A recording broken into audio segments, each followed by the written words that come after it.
sorte de revanche, même si j'oublie un peu ce qui s'est passé sur les étapes d'avant. Mais pour moi, c'est page blanche qui s'ouvre. Ce dimanche matin, sur les pontons Roscovite, il y a plusieurs camps. Ceux des leaders du classement général, avec en tête de liste Basile Bourgnon. On n'a pas 12 occasions dans une vie de gagner une solitaire de Figaro, donc il va falloir tout de même saisir l'opportunité, même si c'est ma deuxième solitaire. Je pense que les chances sont là et j'ai les armes pour. Donc on va essayer de faire tout bien.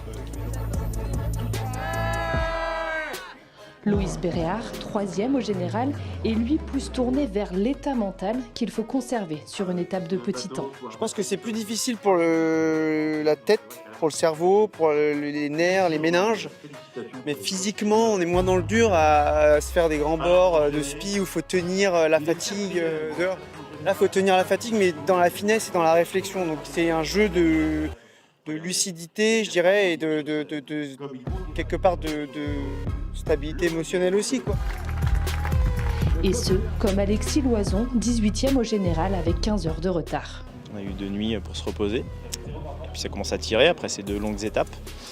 Et voilà, mon classement général il est clairement foutu, donc ma solitaire on va dire qu'elle commence maintenant pour essayer de retrouver un sourire à l'arrivée avec une belle 3e étape, quoi.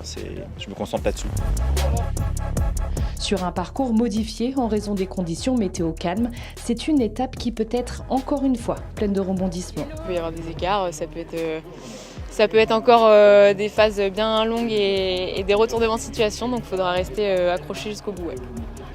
Dormir c'est perdre, mais en même temps pas dormir c'est perdre aussi, donc trouver vraiment la bonne balance. Je pense que c'est vraiment l'école de formation la plus extraordinaire pour prétendre à devenir un grand marin. Donc je suis super content d'être là et puis sur cette classe, sur ce circuit qui est génial, quoi. Super formateur par la suite, quoi. I feel good. I really can't wait to get started. Roscov's lovely, but I really can't wait to get going.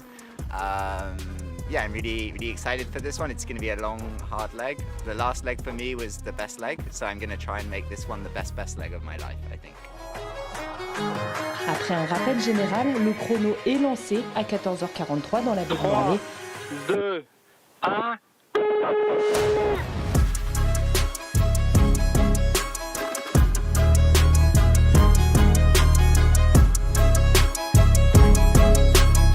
Dans une quinzaine de nœuds de vent, les figaristes voient arriver une brume. Conséquence, un accrochage entre Maël Garnier et Laurent Givry qui oblige ce dernier à rentrer au port, foil et bout dehors cassé. Enlève ça et moi je tiens le bateau pendant que vous travaillez. Et d'un coup, Maël qui déboule, je ne l'ai pas vu, tu sais.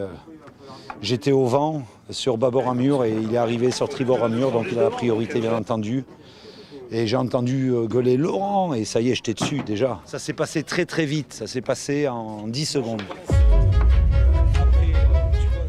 Une solitaire, solidaire. Sur place, les préparateurs se mettent illico au travail pour aider le skipper à reprendre la mer, hors course, puisqu'il n'a pas passé la ligne de départ.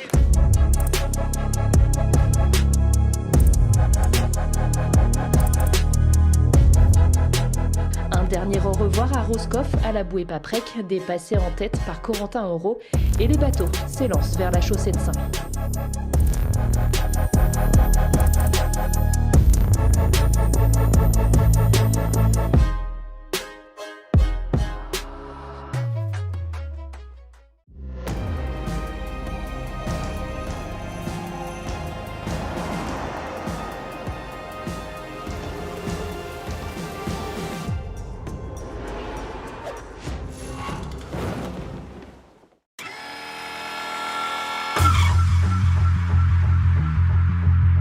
Hier soir, Rascaillou au contact le long des côtes du pays Pagan, avec en fond le phare de l'île Vierge, un décor digne des plus belles cartes postales des paysages nord-finistériens.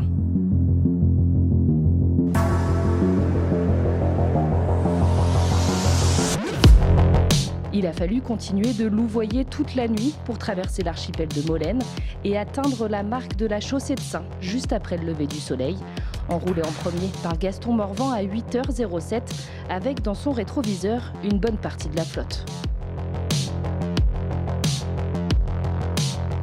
Après 2 étapes harassantes et une nuit à tirer des bords, ajoutez à ça une brume matinale et un temps bien humide, verdict, La fatigue est bien présente chez les marins. J'essaie de rester au taquet, mais quand je regarde mes voiles, je m'endors. Quand je fais de la nave, je m'endors devant mon ordi. Et quand je barre, je m'endors. C'est dur d'être au taquet avec une aussi grosse tête de sommeil. Donc j'essaye de trouver des petits créneaux de 10 minutes là, mais en 10 minutes il se passe déjà des choses. À chaque fois que je me réveille d'une sieste, il y a soit il y a des algues à enlever, soit il y a des voiles à régler, soit faut changer de voile, soit faut changer de direction, etc. Mais la route est loin d'être finie, il faut être attentif à la moindre option. Les 31 figaristes ont ensuite passé l'île de Sein. J'ai eu quand même bien écheton prendre très cher par l'extérieur de l'île de Sein là. Tenter une option où en fait entre les deux t'as une île et tu peux pas revenir d'un coup d'un seul, bah ça fait bizarre. Hein. Tu te dis que si jamais les copains ils partent de l'autre côté et que toi t'es coincé de l'autre côté de ton île, eh ben tu vas prendre cher. Au classement de 18h, Élodie Bonafou a pris les rênes de la flotte et c'est parti pour la première traversée du golfe de Gascogne. Cap sur la prochaine marque de parcours avec du vent de nord-ouest de 12 à 15 nœuds, bien établi jusqu'à demain matin.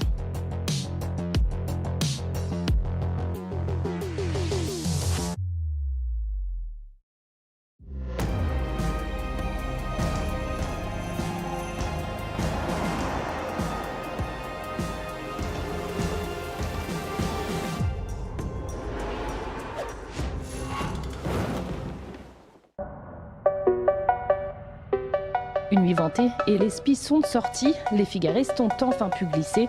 Et dans le golfe de Gascogne, la majorité de la flotte a décidé d'aller plus au large, sauf l'irréductible Benoît Tudury, qui choisit de passer entre l'île-Dieu et la côte. Toujours en tête au classement de 16h, Élodie Bonafou fixe son prochain objectif. J'aimerais bien aller chercher les 5 minutes de bonification à la bouée de la Solitaire, ça serait pas mal, et puis après on va dérouler au fur et à mesure. Et ben le vent a encore un peu sorti là, on a 18 nœuds, donc c'est pas mal, ça plane bien et il y a un peu de houille qui nous permet de surfer. C'est pas mal, c'est que la flotte s'est recentrée, donc je pense qu'il n'y a pas un jeu si ouvert que ça dans le golfe, donc ça m'a un peu rassuré de voir des bateaux apparaître à La Hyène. Basile Bourgnon, leader du classement général et 6e à moins de 3000 nautiques d'Élodie Bonafou, assure ses arrières en profitant d'un vent portant d'une quinzaine de nœuds. Puis sportivement, je suis dans le match, du moins je pense, je vois pas où est mon Corentin, mais je suis Loïs de près, et puis on a un peu la même idée de la stratégie je pense, et le reste je vois pas trop. Enfin, c'est un peu le piment de la course, c'est qu'on prend des options et on sait jamais trop où sont les autres. C'est vrai que Basile me lâche pas trop, ou je lâche pas, vice versa, je sais pas, mais pour l'instant on est groupés. C'est vrai que Corentin s'est un peu détaché, mais faut bien vous donner un peu de suspense quand même. Les figaristes devraient enrouler la bouée solitaire du Figaro, marque du sprint intermédiaire dans la soirée, au large d'Ourtin en Gironde, avant d'entamer leur remontée du golfe de Gascogne en direction de Piriac-sur-Mer, au près dans un vent faiblissant.